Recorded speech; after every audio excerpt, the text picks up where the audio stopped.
Contigo.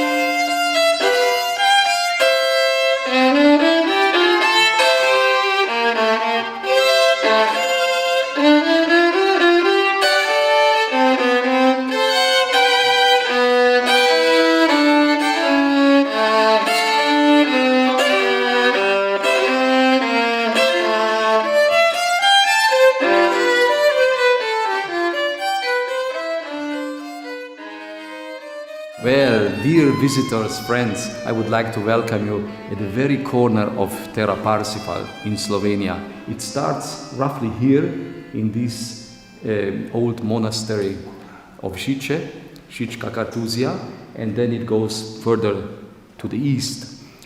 This is a place of hundreds of years of prayer. We have to try to grasp what it means that century after century, there is order. Every day there is order of certain attitude of trying to connect with the highest. And this kind of life of monks is one of the pillars of the Middle Ages, one of the pillars on which Europe lives. We live on that credit now. This is our spiritual credit, in a sense, that we are giving out now. And on the other pillar were the knights. So you have knights and you have monks.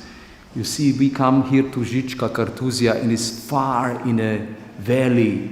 All the monasteries were in the valleys. They were kind of hidden out of the busy life, while the castles of the knights, they were on the hills. They were above, looking around. But we have this mystery of joining them both in a story of Grail, and the Knights of Grail were called Templeisen, according to Eschenbach. And Templeisen, they sort of refer to the Knights of Templars, Knights Templars, who connected both dimensions in their striving, the inner spiritual dimension and the outer knighthood dimension. And this is really the modern challenge of the modern human being, how to combine the two. So I wanted just to tell you, here we are in Žiče, and we will start our travel today through the Terra Parzival.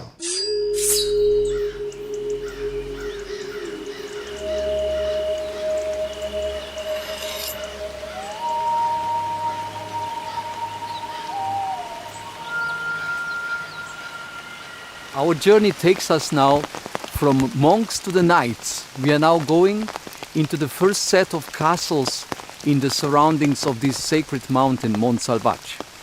And this ruin behind us is a very special place. It is the castle Plankenstein. Below, in the valley, there is a younger castle which has the name Pogled.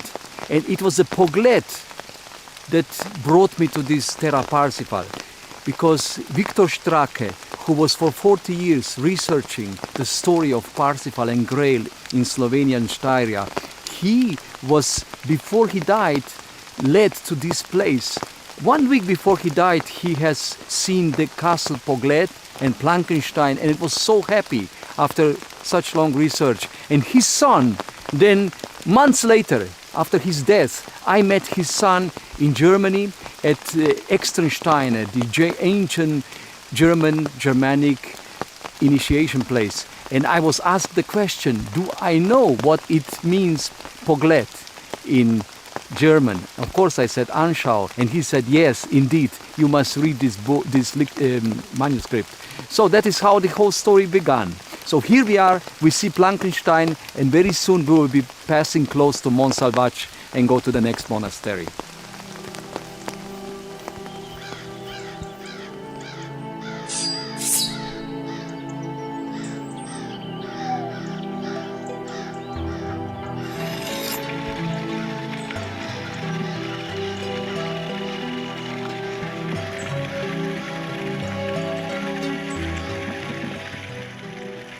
Wolfram von Eschenbach calls this place, this magic place of water, Fontane de Salveche, or Fontane de la Salveche, which means fountain of the beautiful or mighty Boch. And the connection of this place with the story is very evident also with description of the scene of Sigune and Scianatolander. The unusual circumstances that in the sanctuary there is a sarcophagus with the embalmed martyr from the 3rd century from Rome. This is kind of inspires the image or the imagination of Sigune at the Fontane with the dead beloved Scianatolander who she holds in her lap, like Christ in the lap of the Mary. You see, this pietà is a very strong presence here in this place. And of course it is right under Mont Salvage.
Our journey for the Grail brought us now to one of the hard places of this Grail landscape.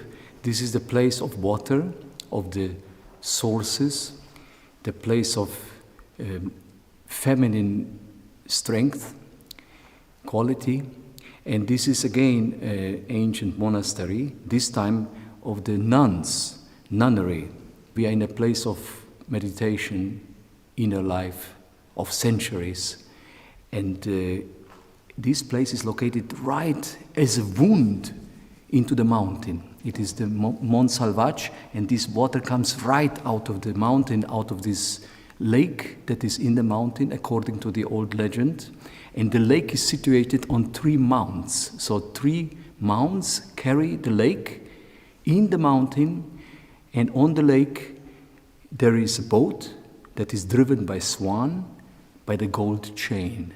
And on the boat stands the hero or the knight, one could say the Grail Knight, who has a crow on his head, and he listens to the horn. What is the condition in the world and how to intervene in this condition? Well, this is the picture of Lohengrin, the son of Parzival. So we are here in the place of Lohengrin. You enter this monastery, Studenice, place of water. You see above the old ruin of the castle. We call it Lohengrin Castle.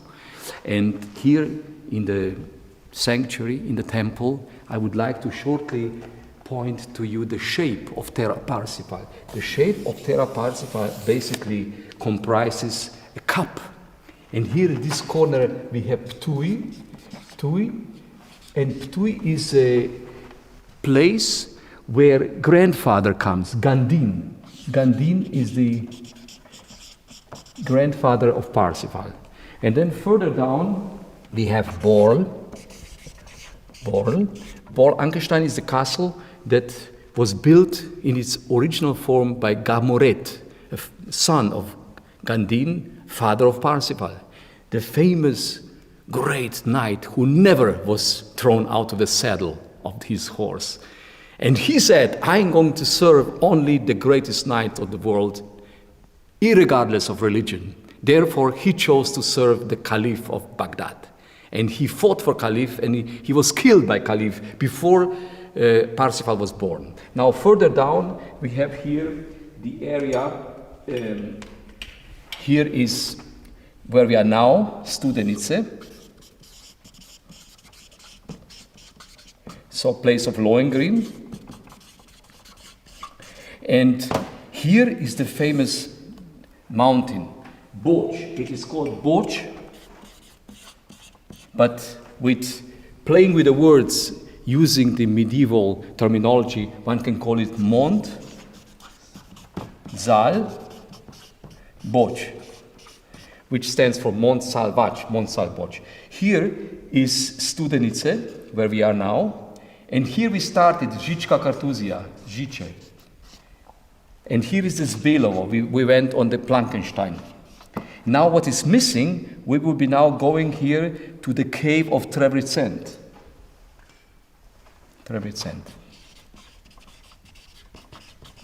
And this cave is the key moment where in the 9th chapter, Wolfram von Eschenbach, he places in the mouth of Trebizond the whole geographic history of this event.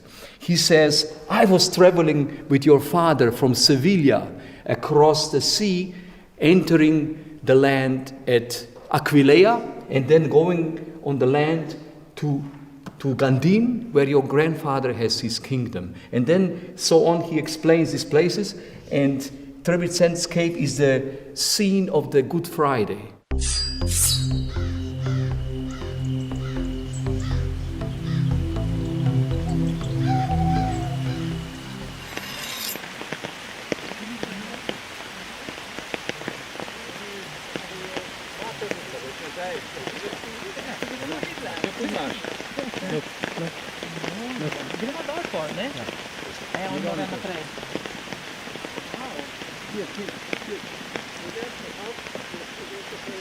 This is the place where Parzival comes because the horse, Grail horse, brings him here. He doesn't know this place. So, because behind the mountain here, there is a abyss in which the horse of Parzival falls down in dramatic battle with the Knight of the Grail. And then the Knight of the Grail runs away, Parzival's horse is down dead, and he takes the horse of the Grail Knight. And the horse of the Grail Knight knows this place. So Parzival just lets him go because he's lost in his thoughts. And the horse brings him here. And it is in this place where Trevisan reveals Parzival his identity and where he comes from really, and what sins he has done in life without knowing partially. And of course, this is the place of turning point. Those of viewers who know the theory U of Otto Scharmer and Fritz Glaser, they know the turning point at the bottom of U. This is the turning point in this magnificent story of Wolfram von Eschenbach, comprising 24,000 verses. Right in the chapter 9, so-called Good Friday chapter, the ascent starts from the darkest of the night. So here we are, and I would like for viewers to play something in the cave.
Trevisan,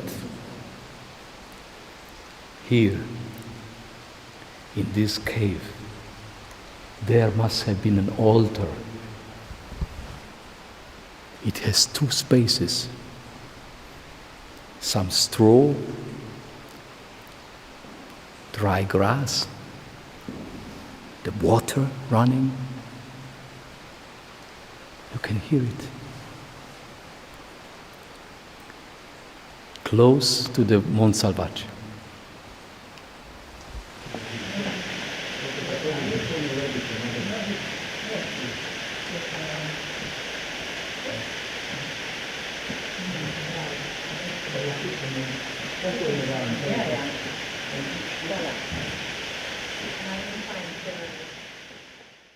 Now, to hold this, we have the 16th meridian going through this cup. The 16th meridian. And the 16th meridian is in this composition. It is the name of Parzival, which means piercing through the valley. This is the valley, Parzival, and this is the 16th meridian, which is the a kind of border of Europe where Asia has to stop during the history. This is the border. It is also called Meridian of Saint Michael, according to the book of Victor Stracke. And on this meridian, of course, we have Vienna. That's important. We have Koberwitz, where biodynamic farming was inaugurated by Rudolf Steiner. Not far here in this direction is the birthplace of Rudolf Steiner. Not far in this direction. And of course, this is Terra Parzival, a magic landscape of Slovenia, which offers the possibility to enter in unique way that only connection to the arts can offer. Namely, you enter this landscape, you connect with the places, you hear the story, you connect with the local people, enjoy the hospitality, this warmth of Slovenians, and then you do your work surrounded by processes of arts, meeting cultures, meeting other disciplines, for instance, art and business, or meeting generations. We have a big problem today. Old and young do not know how to meet. And in this way, what I call the macro instrument, when all these components are playing together, then the music that comes out of these instruments, that is called polyphonic European identity.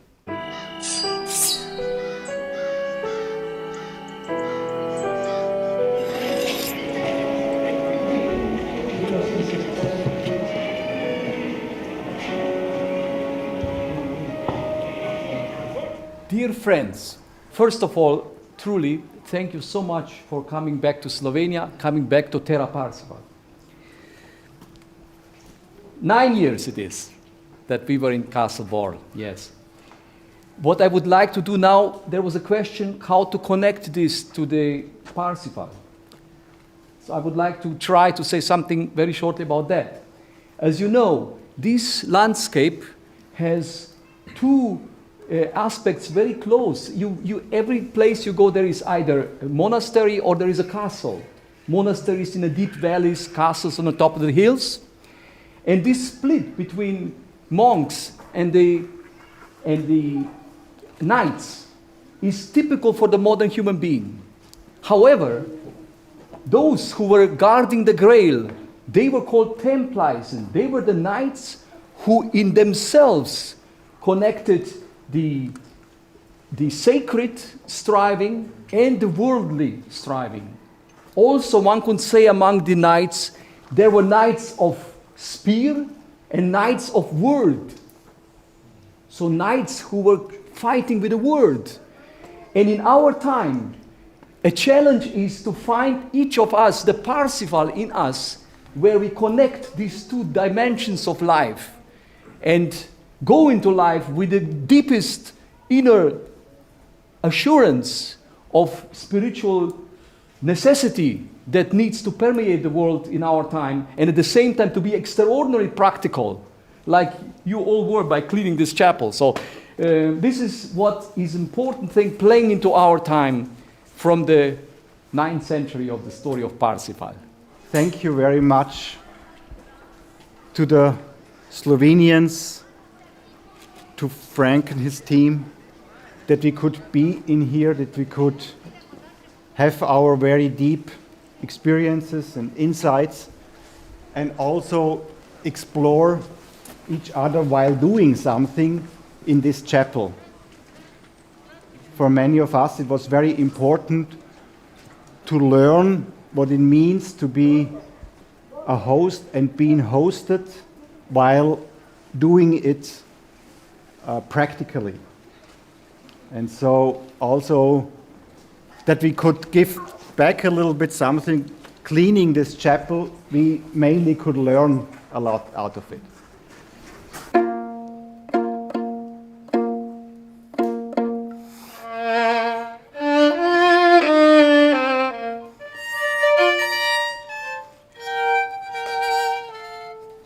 The two, yes? Now, how do they go into development?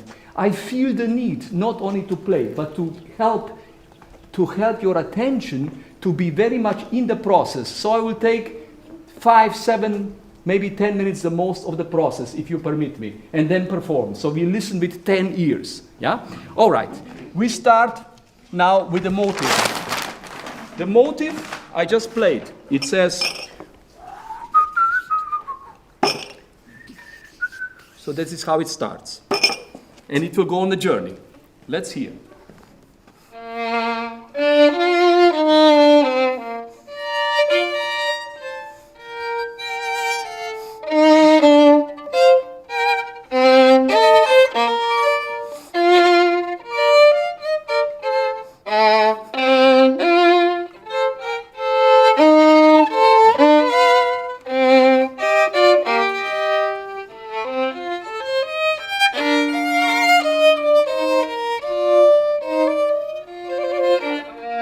Did you hear? What happens?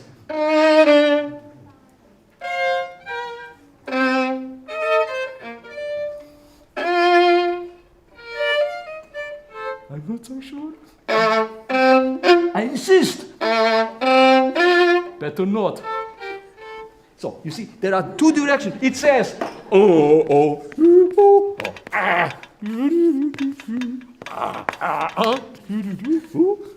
So, as you see, there is no listening. Everybody's trying to do their own thing. Yes? Once again, do svidenja. So, everybody's doing their thing.